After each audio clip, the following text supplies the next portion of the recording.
একবার এক দরিদ্র বিধবা মা তার ছোট ছেলে আব্দুল্লাহর সাথে এক কুঁড়ে ঘরে থাকতেন। এক শীতের রাতে খাবার না পেয়ে আব্দুল্লাহ কাঁদছিল। মা তাকে কোলে নিয়ে বললেন, বেটা, ধৈর্য ধরো, আল্লাহ আমাদের দেখছেন। মা আল্লাহর নাম নিয়ে বের হলেন। বাড়ি বাড়ি ঘুরে এক টুকরো শুকনো রুটি ভিক্ষা করে আনলেন। আব্দুল্লাহ তা খেয়ে ঘুমিয়ে পড়ল। মা কাঁদতে কাঁদতে আল্লাহর দরবারে হাত তুলে বললেন, হে রব, আমার সন্তানকে কখনো অভাবের মুখে ফেলো না। সেই রাতেই এক ধনী ব্যবসায়ী স্বপ্নে দেখলেন, এক ফেরেশতা তাকে বলছেন, তুমি যে সম্পদ ভোগ করো তার এক অংশ ওই বিধবার ঘরে পৌঁছে দাও। আল্লাহ তার দোয়া কবুল করেছেন।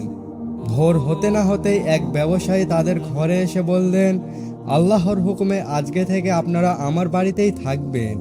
আব্দুল্লাহকে আমি নিজের সন্তানের মতো লালন পালন করব। কয়েক বছর পর আব্দুল্লাহ বড় হয়ে একজন বিখ্যাত আলেম ও দানশীল ব্যক্তি হলেন। তিনি সব সময় বলতেন, আমার সাফল্যের রহস্য হলো আমার মায়ের সেই রাতের দোয়া ও এক টুকরো রুটির তাওয়াক্কুল। তো বন্ধুরা, শিক্ষণীয় বার্তা হলো, মায়ের দোয়া সন্তানের জন্য সবচেয়ে বড় পুঁজি। আল্লাহ তার বান্দার তাওয়াক্কুল কখনো বিফলে দেন না। ধৈর্য ধরলে আল্লাহ অবশ্যই রিজিকের পথ তৈরি করে দেন।